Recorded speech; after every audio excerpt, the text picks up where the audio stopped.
The Wizard in Baldur's Gate 3 is probably one of the strongest classes that you can ever do when it comes to raw damage or controlling the battlefield. Today we're going to be looking at all the different wizarding classes that have come forward. There has been a lot that have come forward that is going to be in the release of Baldur's Gate 3. If we go ahead and look into this, we have 6 new different subclasses for Wizard alone. Before this, we only had Aberration and we only had Evocation. Evocation being the damaging one and Aberration being more of a protective kind of one. So, what is the most powerful one? Well, the most powerful one, as always, is going to be Evocation. Evocation is always going to be the best because it just pretty much adds flat damage or allows you to take risks you otherwise normally wouldn't be able to do for damage because your party members are in range, and make them not take as much damage. For example, you get Sculpt spells, which allows you to make your friends automatically save, and if they already have something that reduces damage, they'll take no damage when they save. You have Potent Cantrip, which is pretty strong because there's a lot of spell DC cantrips in the game. And when you use a spell DC cantrip, usually if they succeed, they take no damage, but with Potent Cantrip, they'll always take at least half damage if they fail, which is very, very powerful because that means that you do not have to roll an attack roll to hit them.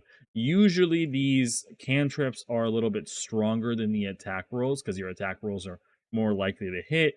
These ones are, usually no damage or big damage or no damage, and having it be able to take half damage with Potent Cantrip makes it a pretty strong spell.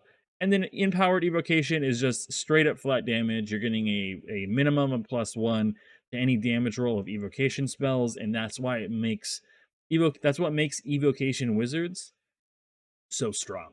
The next best one probably up there is probably the School of Necromancy. Not necessarily for Grim Harvest, this just allows for healing back to you when you take people out with spells. So let's say you use a regular level 1 spell that's not necromancy, you'll get 2 HP, but if it is a necromancy spell, you'll get 3 HP back. So it is a little nice for like survival. Overall, this is not going to be changing how much damage you do. The big thing that's going to be changing your damage is going to be Undead Thralls, because that's going to allow you to create an additional zombie or skeleton when you use Animate Dead. It also gives them more HP, so they'll be up for longer without dying.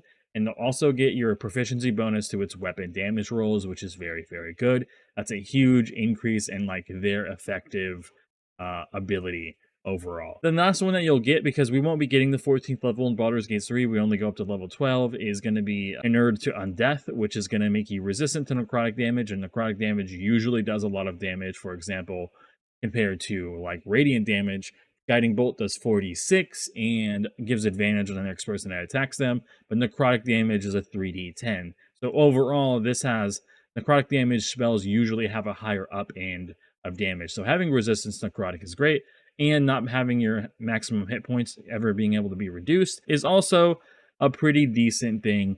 There is a lot of stuff that can reduce your HP pool, and unless you get a lesser restoration, you usually can't get it up. Now, in terms of damage, that's like the biggest damaging wizarding spells, but there is a lot of spells that are very good, or a lot of other schools that are very good when it comes to controlling the field. And I think the biggest ones for that is probably the School of Conjuration. We're not going to go over every spell, but I'm going to go over, or every feat that it gets, but we're going to go over why that it's so good. Minor Conjuration is not really a big deal. It's a lot like Mage Hand, but it is visible. Benign Transportation is actually pretty decent because you can teleport within 30 feet to some unoccupied space or switch with people. So this actually, a 6th level dip into this could be really good for getting around the map, but at the same time, we're also losing a lot of HP by taking wizard levels. But Focus Conjuration is pretty good, and this is why it's good at controlling the battlefield. Because once you get to this point and you can start doing like Summon Elemental, right? Summon Water Elemental or whatever elemental that you're going to come out, even if you get targeted, your wizard gets targeted, and they get hit, there's no way that their concentration can be broken because, summoning these elementals requires concentration. Your concentration breaks, they're gone. Once you have this Focus Concentration, now you can have whatever amount of elementals that you have up going, and they cannot get, they cannot be removed by just attacking you, which is pretty good. But it's not the strongest control, but I do think that it is a decent one.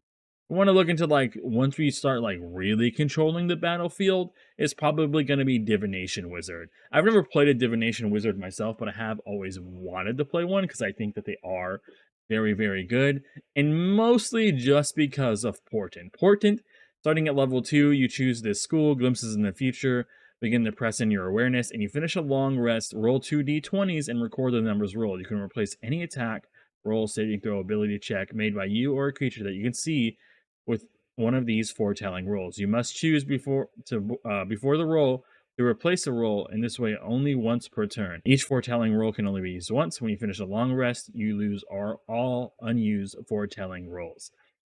So basically, you roll 2 dice. Let's say you get a 1 and a 20. Amazing, right? You're on the both ends of the spectrum. And you see a big ass org going to go attack your healer. Your healer is already low HP. They've spent most of their spells, but they still have stuff that you want them to do. But if that org gets to them and hits them, they're done. Like they'll more than likely they'll go down, and then you lose any kind of healing or any kind of bless that might be up and stuff like that. So with something like Portent, this can be very, very effective at stopping that from happening, right? Because if you roll the 1 and the 20, you can use that 1 to go over to them. So when he attacks, you go, he rolled a 1, and now that attack is not going to hit because it's such a low number. And then on the other hand, you are close to defeating a boss. Maybe this next hit would be enough, but you're not entirely sure if you're going to take him out unless you crit. Boom. You have a 20. You can give it to your whoever's about to hit with their melee attack. Now they instantly crit, and you take out the boss. And that's why Portent can be so strong. And then you could use it in all kinds of other situations, since you can use it in ability checks, right? If you guys are having a really hard time solving something, everyone has failed, you leave, you can take one of these Portent rows if you had a good one, come back and be like, I used this 17 that I got last night for his roll, and now he has a +6 normally, so he gets 23, and you guys figure out whatever it is that whatever skill check you needed to meet to get that information. Expert Divination is not as crazy. Beginning at 6th level, the divine spells come so easily it expends only a fraction of your spellcasting efforts. When you cast a divination spell of 2nd or higher, you regain 1 expended spell slot. The slot you must regain of a lower level. So like this is very good for staying up, right?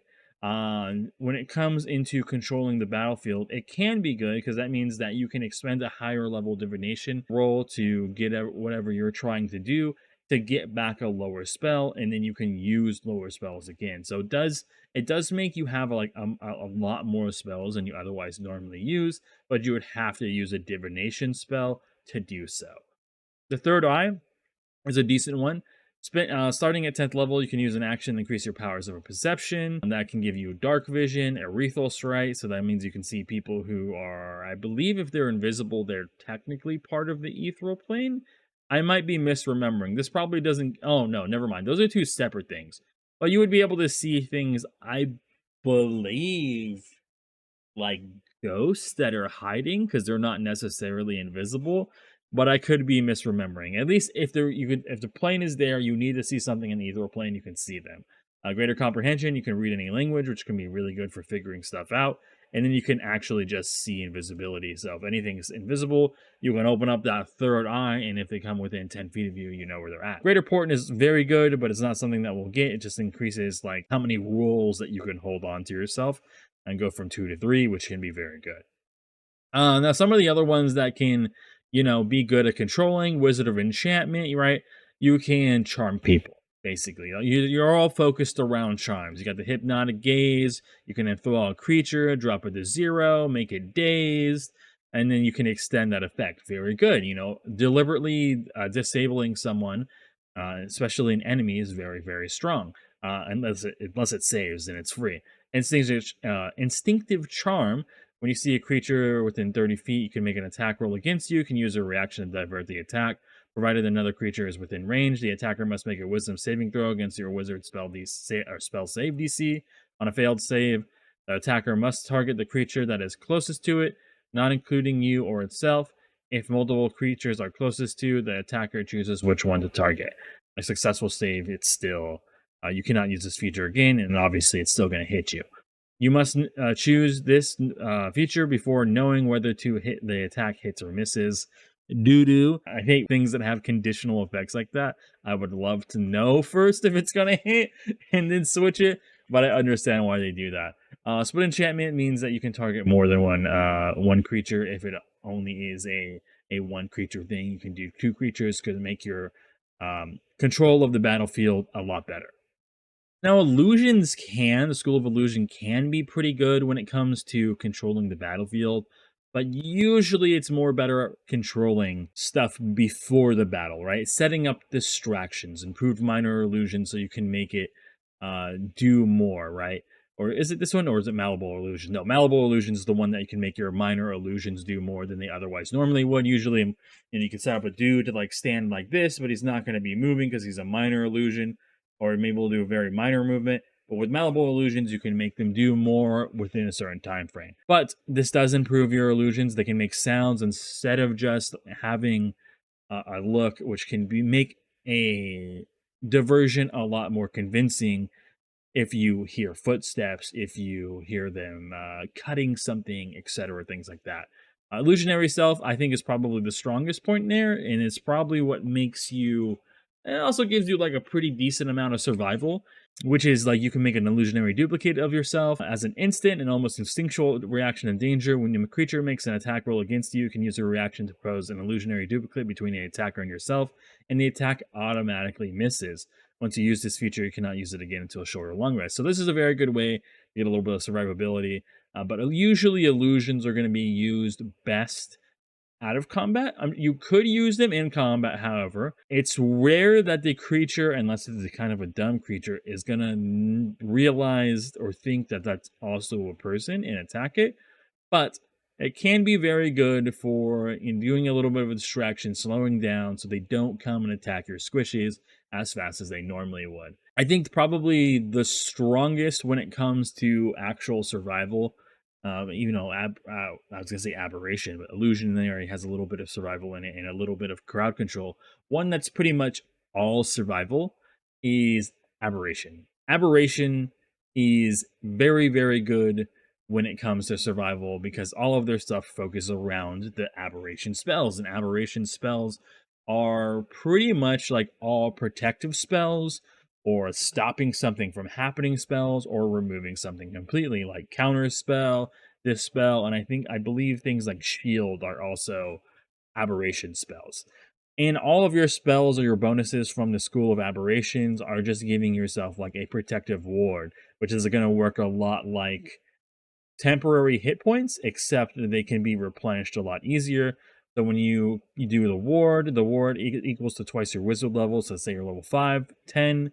Let's say you have 20 in, so you have a 15 shield around you, and every time you take damage, the ward takes damage instead. If the ward is reduced to 0, it can't absorb damage, but the magic remains. So when you cast an aberration spell again, depending on the level of spell, it regains a number of hit points, which can be very, very good for survival because you're going to be casting a lot of spells all the freaking time, and things are going to want to attack your squishy. So having this arcane ward can take them from probably going to die to not dying, and that's fantastic.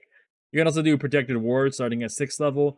A creature that you see within 30 feet of you, you can use your reaction to use the arcane ward instead. So this can also be very good. You're also protecting your teammates at this point as well. And then improved aberration beginning at level 10. Your ability checks, so something like counterspell and dispel usually requires you to make an ability check that is 10 plus a spell's level to beat. So let's say they're casting a level 1 spell and you're counterspelling it. That means that you need to roll I believe it's an no. Is it an intelligence roll? Yeah, I believe it's an intelligence roll against it, or in this case it is. Intelligence roll against it, so you need to roll, let's say, a d20 plus 5. Now, let's say you have 4 proficiency as well, you can do a d20 plus 9, which means you're going to be very, very likely to interrupt their spell. And I think that this is very, very good when it comes to not only protecting yourself, but protecting your teammates and getting rid of really powerful magic items that can happen. Now, I believe we only have one class that we didn't really go over. Let me make sure we checked all these. The only one left is transmutation. And transmutation isn't necessarily bad, but I don't feel like it really is very good when it comes to doing a lot of damage. And I don't think it's very good when it comes to controlling the battlefield or doing other things. Minor alchemy allows you to change other materials into other things.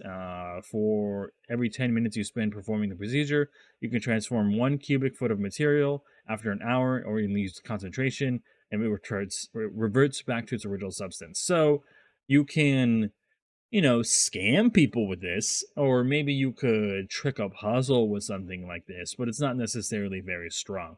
This is not going to be really doing anything for you when it comes to helping you in battle or out of combat. It's not going to affect you too much. The Transmuter Stone at level 6 is a little bit better, right? You can have it, and it can either give you dark vision, or more speed, or proficiency against con saves, or resistance to pretty much all types of magical damage, excluding Radiant and I think Necrotic here. And it's not bad, but how is this going to help you in combat other than reduce damage and saving throws? Now, the one thing that does actually go into a little bit better once you get to level 10 and you are actually going to be able to do a decent amount of damage with one of the benefits that you get here is Shape Changer. At level 10, you add Polymorph spell to your book if it's not already there. You can cast Polymorph without expending a spell slot, so when you do so, you can only target yourself and transform into a beast whose challenge rating is 1 or lower. Now, a challenge rating level 1 is not going to be the strongest creature, because it's limiting what you can turn into because you're not actually using the spell Polymorph. But it does allow you to change into something that might have more hit points, that might be able to do a little damage, that might be able to get you out of a bad spot if someone runs up on you. But yeah, I think that transmutation is probably one of the weaker ones. It's you can use it in crafty ways, absolutely, but when it comes to really affecting the battlefield, the other classes are much better. Anyways, I think that's all for Wizard today. We went over all the subclasses. There's a lot of subclasses. But then there's probably a lot of little things that I've not considered when looking at one of these subclasses, right? Because there's just so many of them, and there's so many effects that can go in and spells that you can consider that actually might end up being really good. But I still think that transmutation is probably always going to be the weakest subclass. Anyways, thank you guys all for watching. I'll see you all later. Bye.